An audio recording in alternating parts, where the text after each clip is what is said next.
हम बात करने जा रहे हैं ट्रांसक्रिप्शन फैक्टर्स या ट्रांसक्रिप्शन सिग्नल्स के बारे में।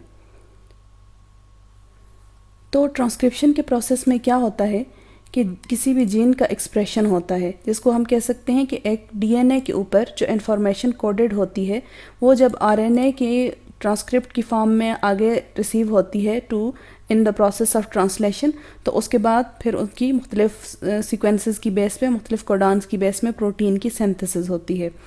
तो ट्रांसक्रिप्शन का प्रोसेस क्या होता है कि जब एक डीएनए की इंफॉर्मेशन कन्वर्ट होती है इनटू मैसेंजर आरएनए, तो ट्रांसक्रिप्शन के बाद कुछ पोस्ट ट्रांसक्रिप्शनल प्रोसेसेस होते हैं, जिसमें से स्पेशली हम कहते हैं कि आरएनए की स्प्लाइसिंग होती है और सेकंड वन ट्रांसलेशन होती है, जिसके बारे में अभी हमने बात की कि जिसके अंदर जो आरएनए के सीक्वेंसेस होते हैं वो शिफ्ट होते हैं या कन्वर्ट होते हैं या ट्रांसलेट होते हैं इनटू प्रोटीन्स। तो इसके लिए जो प्रोटीन्स जितना भी बनती हैं या जितने भी फंक्शन है, ये सारा ये हाईली रेगुलेटेड होता है कि बॉडी के अंदर जितनी भी प्रोटीन अगर चाहिए उसके मुताबिक जो है ये प्रोसेस रेगुलेट किया जाता है, कंट्रोल्ड मैनर में ये कैरी होता है। और अगर कोई जीन के जिसका एक्सप्रेशन होना हो, सिर्फ उसी की प्रोटीन सिंथेसाइज होती है। अगर हम दूसरे लफ्ज़ों में किसी भी जीन के एक्सप्रेशन को इस तरह से भी शो करते हैं कि हर वो जीन जिसकी जो कंसर्न प्रोटीन है वो सिंथेसाइज हो रही है अगर, तो हम कहते हैं दिस जीन इज़ एक्सप्रेस्ड। तो इस तरीके से ये बड़ा कंट्रोल्ड मैनर में ये प्रोसेस जाता है कि जब हम कहते हैं कि इंफॉर्मेशन जो है वो आरएनए से डीएनए की तरफ ट्रांसफ़र होती है। तो इस इंफॉर्मेशन की जो ट्रांसफ़र है या ट्रांसक्रिप्शन का जो प्रोसेस है, ये रेगुलेट करने के लिए जो एक फैक्टर्स होते हैं या कुछ मुख्तलिफ फैक्टर्स जो इनका रोल प्ले करते हैं इसको रेगुलेट करने का या कंट्रोल करने का, उनको हम कहते हैं ट्रांसक्रिप्शन फैक्टर्स। तो हम क्या इसको डिफाइन कैसे करेंगे कि those factors regulating and controlling the rate of transcription are called transcription factors और ट्रांसक्रिप्शन सिग्नल्स। मतलब कि ये क्या करते हैं, ऐसे फैक्टर्स जो ट्रांसक्रिप्शन के को स्विच ऑन ऑफ करते हैं, हम ये भी कह सकते हैं। सेकंड डेफिनेशन हम ये कर सकते हैं कि ऐसे फैक्टर्स जो ट्रांसक्रिप्शन को या तो प्रोमोट करते हैं या फिर उसको डिप्रेस करते हैं। थर्ड हम कह सकते हैं कि ऐसे फैक्टर्स जो कि रेगुलेट करते हैं on the basis of gene expression. तो ऐसे तमाम फैक्टर्स को हम कहते हैं ट्रांसक्रिप्शन फैक्टर्स या ट्रांसक्रिप्शन सिग्नल्स। तो ट्रांसक्रिप्शन सिग्नल्स या ट्रांसक्रिप्शन फैक्टर्स जो होते हैं ये हाईली स्पेसिफिक प्रोटीन्स के साथ जाके बाइंड करते हैं और इनकी अपनी कुछ सेल्फ रेगुलेटरी प्रोटीन्स भी मौजूद होती हैं जो कि इनको भी गाइड करती हैं। तो इनका फंक्शन क्या होता है कि control and regulate the transcription process. Transcription factor जो है इसकी वजह से जो मुख्तलिफ सेल्स होते हैं वो इस तरह के कुछ लॉजिकल ऑपरेशंस कैरी आउट करते हैं, जिसकी वजह से ये डिसाइड किया जाता है कि whether to express a gene or not, कि किसी भी जीन को एक्सप्रेस होना है या नहीं होना। तो इस जो ये एक स्टेटमेंट है कि whether to express a gene or not, इसकी डिसीजन जो है वो किसकी बेस पे होता है, on the basis of these transcription factors. ठीक है, अब ये किस तरीके से करते हैं हम आगे इसको डिटेल से देखेंगे, लेकिन बेसिक डेफिनेशन यही है कि ऐसे फैक्टर्स जो किसी भी जीन के एक्सप्रेशन को कंट्रोल करते हैं हम उनको कहते हैं ट्रांसक्रिप्शन फैक्टर्स। तो यहाँ पे आपको एक और टर्म शायद आपके माइंड में आ रही हो जिसको हम कहते थे जीन एक्सप्रेशन। आपने ये सुना होगा पहले और आपने पढ़ा हुआ भी होगा। तो जीन एक्सप्रेशन भी यही चीज़ है जिसके बारे में हम अभी बात कर रहे हैं, लेकिन आज हम स्पेशली उन फैक्टर्स की बात करेंगे जो कि जीन एक्सप्रेशन के अंदर इन्वॉल्व होते हैं। तो उसमें से हम सबसे पहले उनका इंट्रोडक्शन देख रहे हैं। ट्रांसक्रिप्शन फैक्टर्स जितने भी होते हैं जो कि जीन एक्सप्रेशन के प्रोसेस में इन्वॉल्व होते हैं, तो हमने इंट्रोडक्शन देखा। उसका आगे है क्लासिफिकेशन। तो क्लासिफिकेशन जो जितनी भी ट्रांसक्रिप्शन फैक्टर्स की जाती है उनको मुख्तलिफ फैमिलीज़ में क्लासीफाई किया जाता है। अब फैमिलीज़ किस लिहाज से बनाई जाती हैं, on the basis of precise protein structure, के उस स्ट्रक्चर की बेस पे बनाए जाते हैं जिसको वो अडॉप्ट करती हैं ये फैक्टर्स, और फिर आगे जाके डीएनए या आरएनए के साथ बाइंड करती हैं, या तो उसको प्रोमोट करेंगी या फिर उसको स्टॉप रिप्रेस करेंगी। तो आइदर रिप्रेसिंग हो या एनहेंसिंग या प्रोमोटर हो, तो इनकी जो अपनी एक स्पेसिफिक स्ट्रक्चर होती है, प्रोटीन एक जो नेचर होती है, उसकी बेस पे हम इनकी क्लासिफिकेशन करते हैं और इनको मुख्तलिफ फैमिलीज़ में क्लासीफाई या कैटेगराइज करते हैं। तो ये आपके सामने ये जो टेबल बना हुआ है इसके अंदर मुख्तलिफ आपको फैमिलीज़ नज़र आ रही होंगी जो ट्रांसक्रिप्शन फैक्टर्स की हैं। तो नेक्स्ट है हमारे पास कि मैकेनिज़्म क्या है जिसके थ्रू जो है कोई भी ट्रांसक्रिप्शन फैक्टर्स अपना रोल प्ले करते हैं। तो जो बेसिक दो, या आप कह सकते हैं कि टोटली दो जो मेजर रोल हैं वो कौन से हैं? प्रोमोटर हो सकते हैं ये, जिनको हम एक्टिवेटर भी कहते हैं, मतलब या तो ये किसी चीज़ को प्रोमोट करेंगे या फिर ब्लॉक करेंगे, या जिसको हम रिप्रेसर भी कहते हैं। अब इनकी आइदर ये प्रोमोटर हों या रिप्रेसर हों, इनका जो फंक्शन होता है वो फोकस किस पे कर रहा होता है? आरएनए पॉलीमरेज एंजाइम पे। आपको पता है कि आरएनए पॉलीमरेज का फंक्शन क्या होता है कि जो मैसेंजर आरएनए बनता है उसके अंदर मैसेंजर आरएनए की न्यूक्लियोटाइड बेसेस ऐड करना।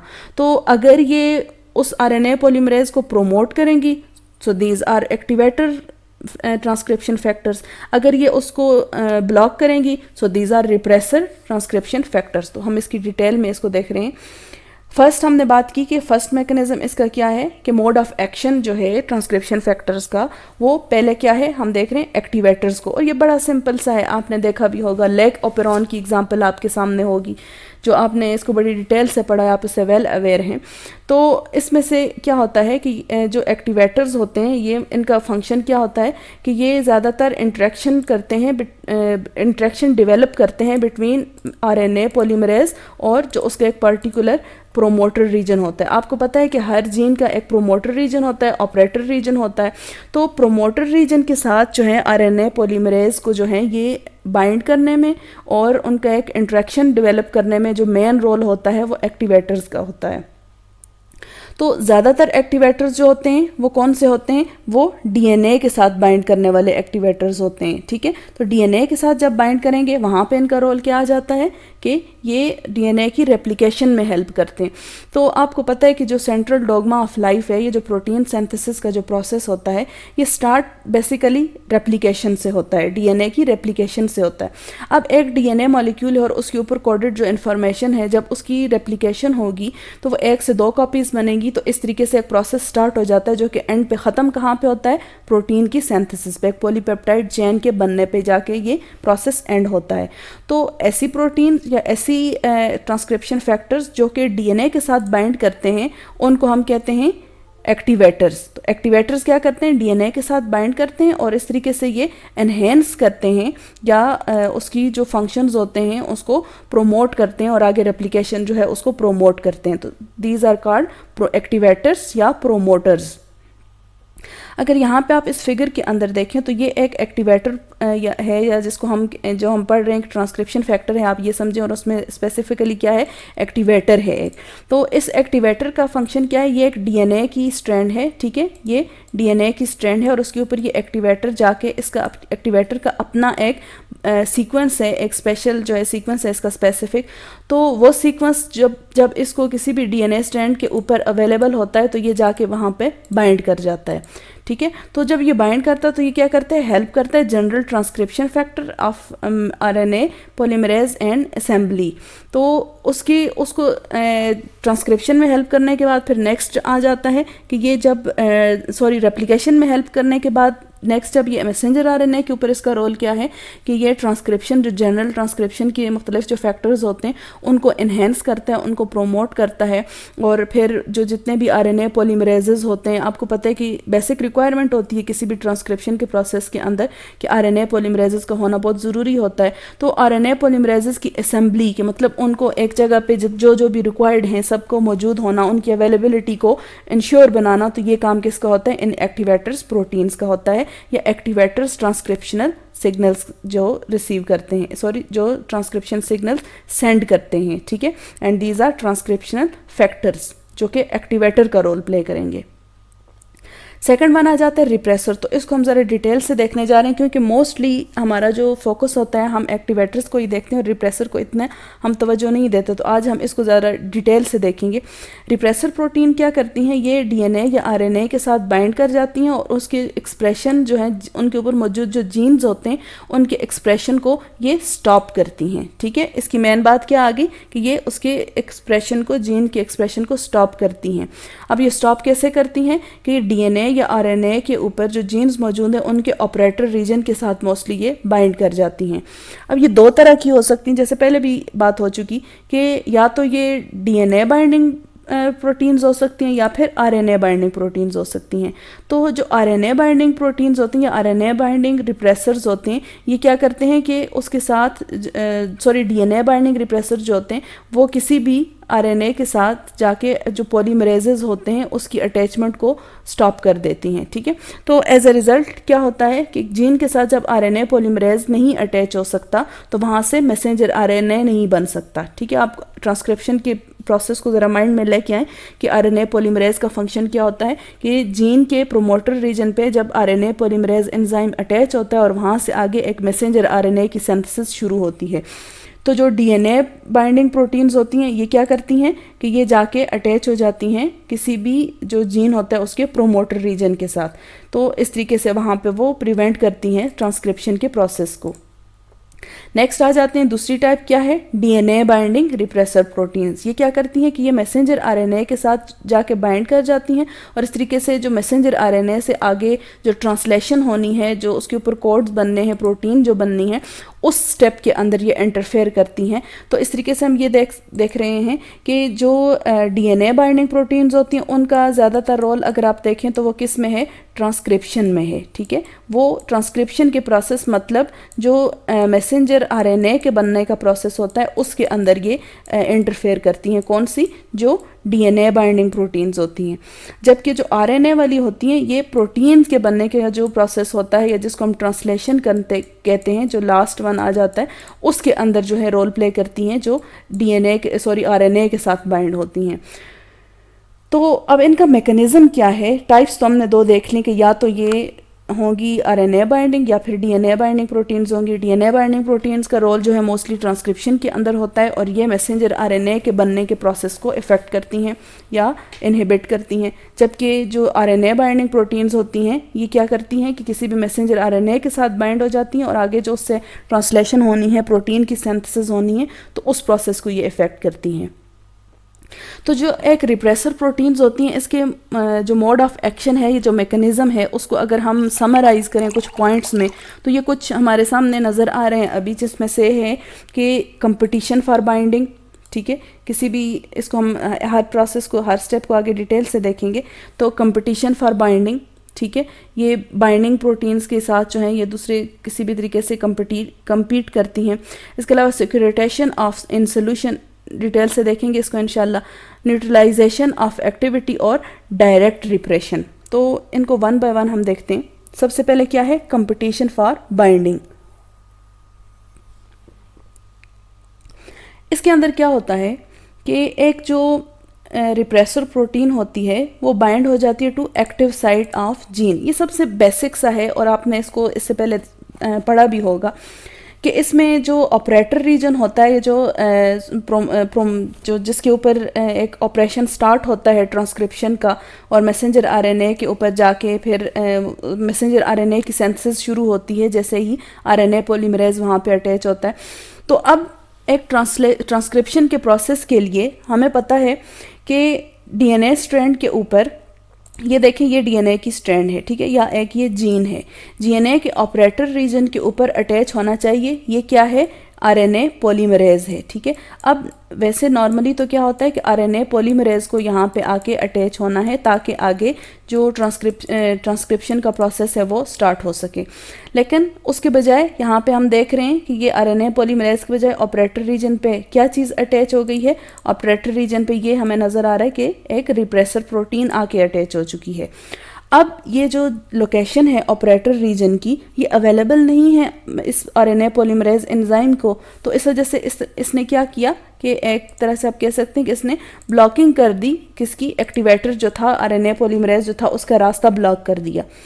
तो अब उसके लिए अब ये जो जीन हैं, आगे जो 3 जीन हमारे सामने नज़र आ रहे हैं, इनकी एक्सप्रेशन के लिए इस आरएनए पॉलीमरेज को ऑपरेटर रीजन पे बाइंड करना ज़रूरी है। लेकिन वो रास्ता, वो जगह तो ब्लॉक हो गई है, वहाँ पे रिप्रेसर प्रोटीन अटैच हो गया। इस तरीके से ये जीन इनएक्टिव हो चुका है। ये जीन तब तक इनएक्टिव रहेगा जब तक कि ये जो रिप्रेसर प्रोटीन है ये इसके ऑपरेटर रीजन के साथ बाउंडेड है, ठीक है। जैसे ही ये वहाँ से हट जाएगी तो रास्ता खुल जाएगा, तो एज अ रिज़ल्ट वो आरएनए पॉलीमरेज दोबारा से आएगा, वो अपना फंक्शन स्टार्ट करेगा और ये जीन्स जितने भी हैं ये एक्सप्रेस हो जाएंगे। तो इस तरीके से जो फैक्टर्स होते हैं, ये ट्रांसक्रिप्शन फैक्टर्स जो होते हैं, ये अपना रोल प्ले करते हैं इन जीन एक्सप्रेशन या फिर ट्रांसक्रिप्शन। सेकंड आ जाते हैं रिप्रेसर प्रोटीन में, वो रिप्रेसर प्रोटीन, ये वो रिप्रेसर फैक्टर्स जो क्या करते हैं, इनएक्टिवेट कर देते हैं एक्टिवेटर को ही। आपको पता है एक्टिवेटर क्या है, कि आरएनए पॉलीमरेज वो एक्टिवेटर है जो यहाँ पे हमें नज़र आ रहा है कि ये क्या है, वो रिप्रेसर प्रोटीन है और ये आरएनए पॉलीमरेज है, ठीक है। आरएनए पॉलीमरेज जैसे हमने पहले भी बात की कि ये रिक्वायरमेंट है, बेसिक रिक्वायरमेंट है इस प्रोसेस के लिए, लेकिन ये जो रिप्रेसर प्रोटीन होती है ये आरएनए पॉलीमरेज के साथ बाइंड कर जाती है। यहाँ पे अगर आप देखें तो ये बिल्कुल भी किसी ऑपरेटर रीजन पे या रेगुलेटर जो प्रोमोटर रीजन है उसके साथ अटैच नहीं है, बल्कि हम ये देख रहे हैं कि ये जो रिप्रेसर प्रोटीन है ये किसके साथ अटैच है, ये आरएनए पॉलीमरेज के साथ जाके अटैच हो चुकी है। तो इस तरह से ये जो मैकेनिज्म है इसके अंदर क्या होता है कि एक रिप्रेसर प्रोटीन किस जीन के साथ इंटरेक्शन नहीं होता, बल्कि ये क्या करती है कि एक्टिवेटर या जो इस केस में हम कहते हैं कि जो आरएनए पॉलीमरेज एंजाइम होते हैं ये उसके साथ जाके बाइंड कर जाती है, जिस वजह से वो अब आरएनए पॉलीमरेज जो है आगे नहीं कर सकता ट्रांसलेशन के और ट्रांसक्रिप्शन के प्रोसेस में, अब वो इन्वॉल्व नहीं हो सकता। तो इस तरीके से जो जितनी वो जीन्स होती हैं वो एक्टिवेट नहीं हो सकती, वो इनएक्टिव रहती हैं, या आप कह सकते हैं कि वो एक्सप्रेस नहीं होती। इसका दूसरा लफ्ज़ों में आप ये भी कह सकते हैं, दूसरा मैकेनिज़्म इसका ये भी होता है कि ये जब आपके सामने है कि ये जब इस रिप्रेसर प्रोटीन ने इस आरएनए को अपने साथ बाइंड किया, ठीक है, तो इसने ये मोस्टली किस तरह का मैकेनिज़्म यहाँ पे डील होता है कि यहाँ पे इसके गिर्द एक ये सोल्यूशन सा बना लेती है, ठीक है। इस तरह से एक सोल्यूशन सा बना लेती है जो कि इनक्लोज कर देता है इस जो आरएनए पॉलीमरेज एंजाइम है उसको, ठीक है। तो अब वो आरएनए पॉलीमरेज एंजाइम या जो कोई भी एक्टिवेटर है वो इस सोल्यूशन के अंदर जो है आप कह सकते हैं कि एक तरीके से कैप्चर हो जाता है, ट्रैप हो जाता है। तो इस तरह से वो बाहर ही मौजूद रहता है, उसका इंट्रैक्शन नहीं हो पाता इस जीन के साथ। तो एज अ रिज़ल्ट जीन जो है वो इनएक्टिव होता है और यहाँ पे ट्रांसक्रिप्शन नहीं हो सकती, ठीक है। इसको मैं रिपीट करती हूँ, जो सोल्यूशन वाली बात की है कि ये जो रिप्रेसर प्रोटीन्स होती हैं वो आरएनए पॉलीमरेज के साथ जाके पहले तो बाइंड करती हैं, फिर उसके गिर्द एक इस तरह की सोल्यूशन सी बना लेती हैं, एक आप कह सकते हैं कि एक कवर सा बना लेती हैं, एक मेम्ब्रेनस स्ट्रक्चर ऐसी बना लेती हैं कि जिसके अंदर वो आरएनए पॉलीमरेज जो है वो कैप्चर हो जाती है, ट्रैप हो जाती है। अब वो आरएनए पॉलीमरेज बाहर ही मौजूद रहेगा और उसका उस जीन के साथ इंटरेक्शन नहीं होगा, वो किसी प्रोमोटर रीजन पे, ऑपरेटर रीजन पे कहीं भी जाके वो अटैच नहीं होगा। तो एज अ रिज़ल्ट अब यहाँ पे क्या होगा कि ट्रांसक्रिप्शन नहीं हो सकेगी और ये जीन जो है ये एक्सप्रेस नहीं होगा। So this was second mechanism जिसके अंदर एक रिप्रेसर प्रोटीन क्या करती है, एक्टिवेटर को ही जो है इनएक्टिवेट कर देती है। थर्ड है न्यूट्रलाइजेशन ऑफ एक्टिविटी। इसके अंदर क्या होता है कि जो एक्टिवेटर होता है वो प्रोमोटर रीजन के साथ तो बाइंड कर लेता है, ठीक है, लेकिन उसके साथ साथ रिप्रेसर प्रोटीन भी उधर ही मौजूद होती है। अब यहाँ पे अगर आप इस डायग्राम को देखें तो ये हमारे सामने है, ये पिंक जो है ये रिप्रेसर प्रोटीन है, ठीक है, ये रिप्रेसर प्रोटीन है। और इसके साथ अगर आप बैक साइड पे देखें तो ये जो लाइट पर्पल सा हमें नज़र आ रहा है ये क्या है, आरएनए पॉलीमरेज है, ठीक है, ये वाला। अब आरएनए पॉलीमरेज तो अपनी रिक्वायर्ड लोकेशन पे मौजूद है जिस पे उसको होना चाहिए, और वो कौन सी है, प्रोमोटर रीजन। अब नॉर्मली तो यही हम कह सकते हैं कि इसमें जो है जो प्रोसेस है ट्रांसलेशन का वो नॉर्मली हो जाए, लेकिन ऐसा नहीं होता। और ऐसा किस वजह से नहीं होता कि उसके साथ साथ जो है आरएनए पॉलीमरेज के साथ, या एक्टिवेटर के साथ साथ वो जो एक रिप्रेसर प्रोटीन है वो भी इधर ही अटैच्ड है, ठीक है। तो इस तरीके से ये जो रिप्रेसिंग प्रोटीन है ये उसके फंक्शन को डिस्टर्ब करती है, और एज अ रिज़ल्ट अब जो एक्टिवेशन है इस जीन की वो नहीं हो सकती, क्योंकि वहाँ पे जो आरएनए पॉलीमरेज है वो भी डिस्टर्ब है, ठीक है। So this was third mechanism through which an repressor protein affects the function of a gene or play its role in deactivating or expressivity of a gene.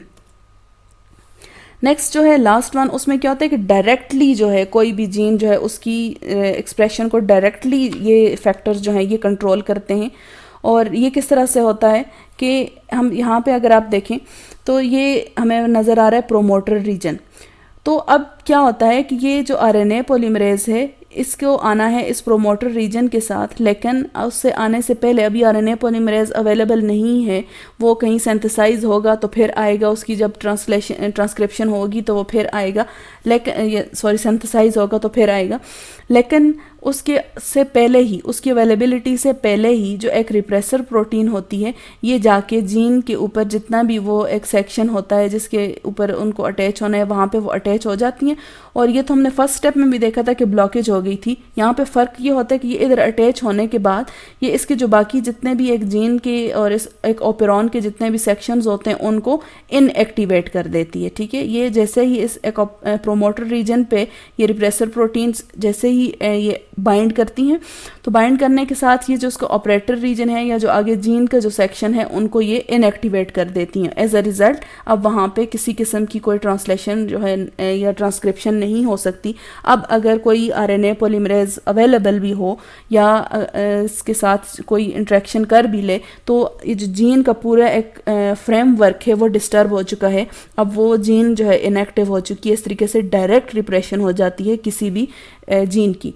तो इस तरीके से हम क्या कहते हैं कि जो एक रिप्रेसर प्रोटीन होती है क्या करती है, अटैच होती है with a gene and seizing all its activities, इसकी जितनी भी एक्टिविटीज़ होती हैं उसको सीज कर लेती है, फ्रीज कर लेती है, अपने हाथ में ले लेती है, मेकिंग इट इनएक्टिव, जिसकी वजह से वो जीन जो है वो इनएक्टिव हो जाता है। तो कुछ एग्जाम्पल है हमारे सामने, एग्जाम्पल ऑफ ट्रांसक्रिप्शन फैक्टर्स, जिसमें से दो जो हम स्पेशली आज डिस्कस कर रहे हैं वो एक है क्रिपल लाइक फैक्टर 4 और क्रिपल लाइक फैक्टर 7। ये दोनों जो हैं क्रिपल लाइक फैक्टर 4 एंड 7 ये जिस फैमिली से बिलोंग करते हैं, जैसे हमने स्टार्ट में ट्रांसक्रिप्शन फैक्टर्स की फैमिलीज देखी थी, तो ये दोनों सेम फैमिली के मेंबर हैं जिनको हम कहते हैं क्रिपल लाइक फैक्टर्स। तो ये वो वाले फैक्टर्स हैं जिनके अंदर जिंक मौजूद होती है। ये फैक्टर्स मोस्टली जो हमारे गैस्ट्रोइंटेस्टाइनल ट्रैक है या फिर स्किन है और जो वेस्कुलर एंडोथेलियल सेल्स होते हैं ये उनके अंदर मौजूद होता है और वहाँ पे जीन्स के एक्सप्रेशन को ये जो है स्टॉप करता है, चूँकि ये एक रिप्रेसर प्रोटीन है। इसके अलावा हमने जैसे बात की गैस्ट्रोइंटेस्टाइनल ट्रैक्ट में ये होता है जो गट एपिथेलियल सेल्स होते हैं उनके अंदर मुख्तलिफ जो डिफ्रेंशिएशन के प्रोसेसेस होते हैं। तो आपको पता है बॉडी के अंदर तो हर जो स्टेप है वो जेनेटिक कंट्रोल में होता है, जीन्स उसको कंट्रोल कर रही होती हैं। तो यहाँ पे जो गट एपिथेलियल सेल्स होते हैं उनकी डिफ्रेंशिएशन के दौरान जो जीन्स इन्वॉल्व होते हैं उनको जो है ये क्रिपल लाइक फैक्टर 4 जो है वो मोस्टली कंट्रोल करता है, क्योंकि ये क्या है, ट्रांसक्रिप्शनल फैक्टर है, ये ट्रांसक्रिप्शनल सिग्नल प्रोवाइड करता है। इसके अलावा दूसरा इसका क्या होता है कि आपको पता है जब हम एक सेल साइकिल की बात करते हैं तो वहाँ पे जो G1 और S फेज़ होते हैं तो ये क्या करता है कि उनके दरमियान जो एक ट्रांजिशन होती है G1 से जब S की तरफ कोई भी सेल साइकिल के दौरान जब सेल जो है मूव कर रहे होते हैं तो वहाँ पे जो एक ट्रांजिशनल पीरियड जो होता है उसके अंदर ये जो ट्रांसक्रिप्शनल फैक्टर्स हैं क्रिपल लाइक फैक्टर 4 जो हैं जिसको KLF4 कहते हैं ये वहाँ पे रोल प्ले करते हैं और अरेस्ट कर देते हैं सेल साइकिल को, मतलब कि वहाँ पे कुछ ऐसे जेनेटिक एक्टिविटी परफॉर्म करते हैं जिसकी वजह से जो सेल साइकिल का जितना भी प्रोसेस होता है वो स्टॉप हो जाता है या सीज हो जाता है। अब अगर इनकी एक्टिविटीज़ को स्टॉप कर दिया जाए या इनकी एक्टिविटी जो है, देखें जो हमने बात की कि जो रिप्रेसर प्रोटीन्स हैं, तो रिप्रेसर प्रोटीन का ये मतलब नहीं है कि ये कोई हार्मफुल हैं, ये बाय नेचर जो है जितनी रिक्वायरमेंट होती है किसी भी बॉडी के अंदर, आपको पता है हर प्रोसेस रेगुलेटेड है, पूरे यूनिवर्स के अंदर हर चीज़ रेगुलेटेड है, कंट्रोल्ड है। तो ये रिप्रेस तब ही करती हैं जब बॉडी को किसी प्रोटीन की ज़रूरत नहीं होती। ठीक है, तो अगर इनकी जो एक्टिविटी है, इनका जो एक फंक्शनैलिटी है उसके अंदर कोई अल्ट्रेशन आ जाए, उसके अंदर कोई डिस्टर्बेंस आ जाए, तो फिर क्या होता है कि मोस्टली ह्यूमन बॉडी में क्या होता है कि ये जो हम KLF फैक्टर्स जो हैं 4 की बात करें तो ट्यूमर्स प्रोड्यूस होते हैं। अगर जो ये फैक्टर्स हैं KLF 4 जो हैं उनकी एक्टिविटी डिस्टर्ब हो जाए, उनकी फंक्शनैलिटी डिस्टर्ब हो जाए, तो बॉडी की, ह्यूमन बॉडी के अंदर मुख्तलिफ कैंसर्स प्रोड्यूस होते हैं जो कि हम कहते हैं कि ट्यूमर्स बनते हैं। उसमें से आ जाता है कोलोन कैंसर हो सकता है, ब्रेस्ट कैंसर है, गैस्ट्रिक कैंसर है, इसोफेगल कैंसर है, और उसके अलावा ब्लैडर का कैंसर जो है वो इसी की वजह से होते हैं कि जब जो रिप्रेसर प्रोटीन KLF4 फैक्टर जो है वो उसकी एक्टिविटी जो है या उसकी फंक्शनैलिटी किसी भी तरीके से डिस्टर्ब हो जाए। So this was first example KLF4। Second, ये भी उसी फैमिली का मेंबर है और इसको हम कहते हैं KLF7 क्रिपल लाइक फैक्टर 7। ये एडल्ट ह्यूमन बीइंग के अंदर हमें देखने को कि मुख्तलिफ टिश्यूज़ के अंदर ये होता है। तो इसका जो एक जेनेटिकली जो एक स्टडीज़ मुख्तलिफ की गई हैं उसके अंदर ये देखा गया कि ये जो फैक्टर है KLF7 जो है इसका बड़ा इम्पॉर्टेंट रोल है ओबेसिटी के साथ। इसके अलावा टाइप 2 डायबिटीज़ जो होती है उसमें, फिर मेंटल डेवलपमेंट जितनी भी होती है ह्यूमन बीइंग्स के अंदर, तो इन सारे फंक्शंस के लिए जो प्रोटीन्स रिक्वायर्ड होती हैं उनकी कंट्रोल, उनकी रेगुलरिटी, ये सब किसका काम होता है? KLF7 का। तो ये क्या करते हैं कि मिथाइलेशन करते हैं इनकी जो मिथाइलेशन होती है उसका मतलब जब अगर इसकी मिथाइलेशन हो जाएगी तो इसका कंसर्न किसके साथ होता है? गैस्ट्रिक कैंसर के साथ। ठीक है, मतलब कि अगर इन फैक्टर्स की मिथाइलेशन हो जाए, मतलब कि इनके साथ कोई मिथाइल ग्रुप अटैच हो जाए, तो इसके रिज़ल्ट में क्या होता है कि मोस्टली हमें गैस्ट्रिक कैंसर जो है देखने को मिलता है। सो हम ये कह सकते हैं, जिस तरह हमने पिछले उसमें बात की कि अगर KLF4 की एक्टिविटी किसी भी तरीके से डिस्टर्ब हो जाए तो मुख्तलिफ जो हैं ट्यूमर्स और कैंसर्स की हमें रिज़ल्ट मिलते हैं, जिसमें से colon cancer, breast cancer, gastric cancer है, इसोफेगल कैंसर है और ब्लैडर का कैंसर वगैरह आ जाते हैं। जबकि जो KLF7 है उसकी अगर किसी भी तरीके से, और मेजर वे क्या होता है कि उसकी मिथाइलेशन अगर हो जाए तो गैस्ट्रिक कैंसर जो है वो बहुत ज़्यादा इसके रिज़ल्ट में देखा गया है। So this was KLF7। इसके बारे में कहते हैं कि ये की ट्रांसक्रिप्शन फैक्टर है और रेगुलेटरी नेटवर्क होता है ड्यूरिंग किसके लिए, किस फंक्शन के लिए? कार्डियोवैस्कुलर डिजीज़ के लिए। कि हम जब एक कार्डियोवैस्कुलर डिजीज़, जब आपको पता है बॉडी की अपनी इम्यूनिटी भी होती है, तो जब अगर किसी भी पर्सन के पेशेंट है, अगर वो कोई किसी भी कार्डियोवैस्कुलर डिसऑर्डर का पेशेंट है, तो उसके लिए जो रेगुलेटरी नेटवर्क्स होते हैं और सीरम मेकर्स होते हैं और जितने मार्कर्स होते हैं और जितनी भी उसकी एक्टिविटीज़ को रेगुलेट कर रहे होते हैं वो ये KLF7 कर रहा होता है। तो अगर उसके अंदर कोई ये डिसऑर्डर मौजूद है तो इसका मतलब है कि उसका ये फैक्टर जो है वो प्रॉपरली काम नहीं कर रहा।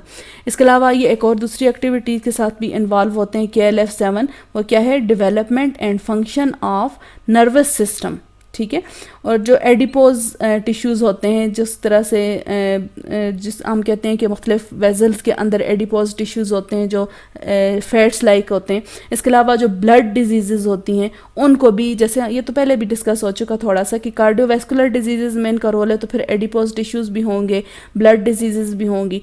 तो ये कुछ फैक्टर्स हैं, कुछ हमने बात कर ली कि अगर ये ट्रांसक्रिप्शन फैक्टर्स जो हैं ये मौजूद ना हों या अपना काम जो है वो प्रॉपर तरीके से ना करें, तो एक ह्यूमन बॉडी के अंदर या किसी भी लिविंग बॉडी के अंदर मुख्तलिफ जो उसके हमें रिजल्ट्स देखने को मिलते हैं। तो उसकी कुछ एग्जांपल्स हमने देखी कि जो कुछ ह्यूमन ट्रांसक्रिप्शन फैक्टर्स हैं, जैसे क्रिपल लाइक फैक्टर्स जो हैं, तो उनमें क्रिपल लाइक फैक्टर 4 और 7 को हमने देखा कि ये मोस्टली किसके साथ रिलेटेड हैं। मोस्टली हमने देखा कि कैंसर के केसेस ज़्यादा इसमें देखने को मिल रहे हैं।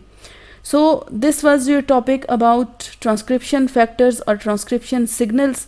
यहाँ पे हमारा ऑलमोस्ट सेंट्रल डोगमा का जो एक चैप्टर था वो ख़त्म हो चुका है। नेक्स्ट इंशाल्लाह हम DNA को फोकस करेंगे। तो नेक्स्ट टाइम तक के लिए दुआ में याद रखें। अल्लाह हाफ़िज़।